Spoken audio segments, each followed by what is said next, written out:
Chapter 3. Power of Imagination. Ye shall know the truth, and the truth shall make you free. John 8:32. Men claim that a true judgment must conform to the external reality to which it relates. This means that if I, while imprisoned, suggest to myself that I am free and succeed in believing that I am free, it is true that I believe in my freedom, but it does not follow that I am free, for I may be the victim of illusion. But, because of my own experiences, I have come to believe in so many strange things that I see little reason to doubt the truth of things that are beyond my experience.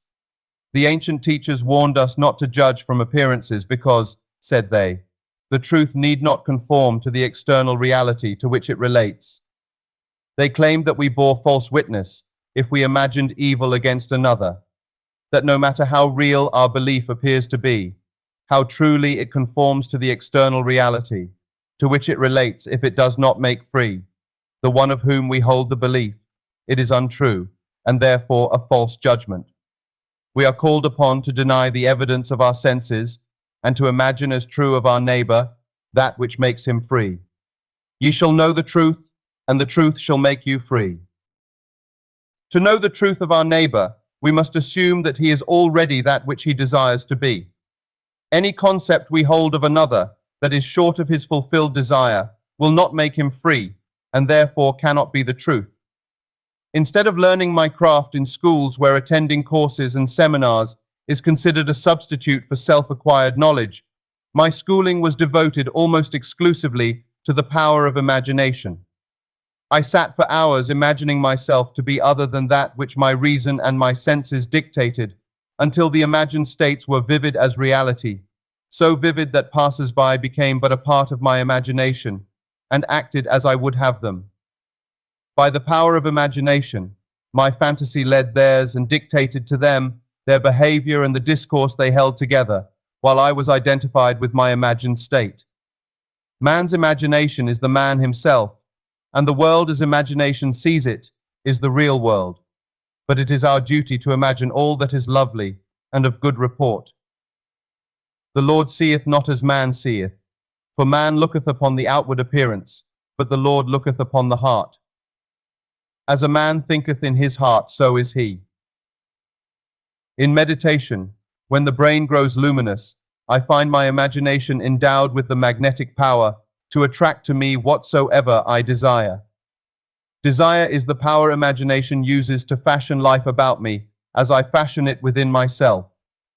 I first desire to see a certain person or scene, and then I look as though I were seeing that which I want to see, and the imagined state becomes objectively real. I desire to hear, and then I listen as though I were hearing, and the imagined voice speaks that which I dictate as though it had initiated the message. I could give you many examples to prove my arguments, to prove that these imagined states do become physical realities. But I know that my examples will awaken in all who have not met the like, or who are not inclined towards my arguments, a most natural incredulity. Nevertheless, experience has convinced me of the truth of the statement. He calleth those things which be not as though they were. Romans 4:17. For I have, in intense meditation, called things that were not seen as though they were, and the unseen not only became seen, but eventually became physical realities. By this method, first desiring and then imagining that we are experiencing that which we desire to experience, we can mold the future in harmony with our desire. But let us follow the advice of the prophet and think only the lovely and the good, for the imagination waits on us as indifferently and as swiftly when our nature is evil as when it is good. From us spring forth good and evil. I have set before thee this day life and good, and death and evil. Deuteronomy 30:15. Desire and imagination are the enchanter's wand of fable, and they draw to themselves their own affinities. They break forth best when the mind is in a state akin to sleep. I have written with some care and detail the method I use to enter the dimensionally larger world, but I shall give one more formula for opening the door of the larger world. In a dream, in a vision of the night, when deep sleep calleth upon men, in slumberings upon the bed, then he opened the ears of men, and sealed their instruction. Job 33:15-16. In dream, we are usually the servant of our vision rather than its master, but the internal fantasy of dream can be turned into an external reality. In dream, as in meditation, we slip from this world into a dimensionally larger world. And I know that the forms in dream are not flat two-dimensional images which modern psychologists believe them to be. They are substantial realities of the dimensionally larger world, and I can lay hold of them. I have discovered that, if I surprise myself dreaming, I can lay hold of any inanimate or stationary form of the dream, a chair, a table, a stairway, a tree, and command myself to awake. At the command to awake, while firmly holding on to the object of the dream, I am pulled through myself with the distinct feeling of awakening from dream. I awaken in another sphere holding the object of my dream, to find that I am no longer the servant of my vision, but its master, for I am fully conscious and in control of the movements of my attention. It is in this fully conscious state, when we are in control of the direction of thought, that we call things that are not seen as though they were. In this state, we call things by wishing and assuming the feeling of our wish fulfilled. Unlike the world of three dimensions, where there is an interval between our assumption and its fulfillment, in the dimensionally larger world, there is an immediate realization of our assumption. The external reality instantly mirrors our assumption. Here there is no need to wait 4 months till harvest. We look again as though we saw, and lo and behold, the fields are already white to harvest. In this dimensionally larger world, ye shall not need to fight. Set yourselves, stand ye still, and see the salvation of the Lord with you. Chronicles 20:17. And because that greater world is slowly passing through our three-dimensional world, we can by the power of imagination mold our world in harmony with our desire. Look as though you saw, listen as though you heard, stretch forth your imaginary hand as though you touched, and your assumptions will harden into facts. To those who believe that a true judgment must conform to the external reality to which it relates, this will be foolishness and a stumbling block. But I preach and practice the fixing in consciousness of that which man desires to realize.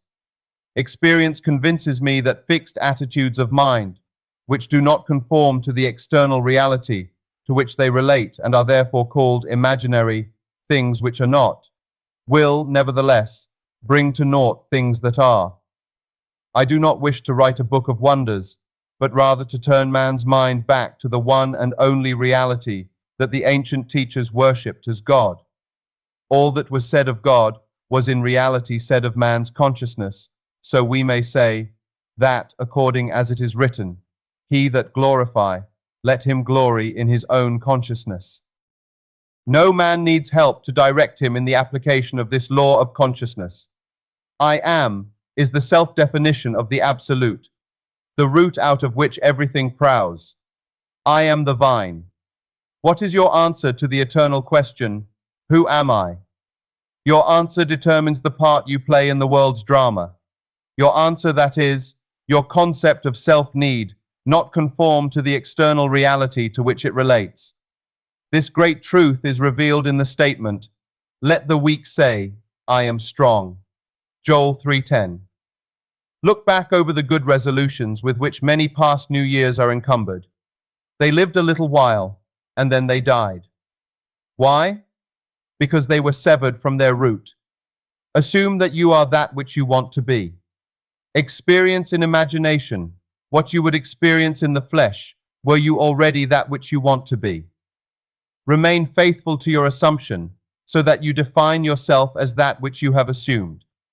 Things have no life if they are severed from their roots, and our consciousness, our I amness, is the root of all that springs in our world. If ye believe not that I am he, ye shall die in your sins. John 8:24.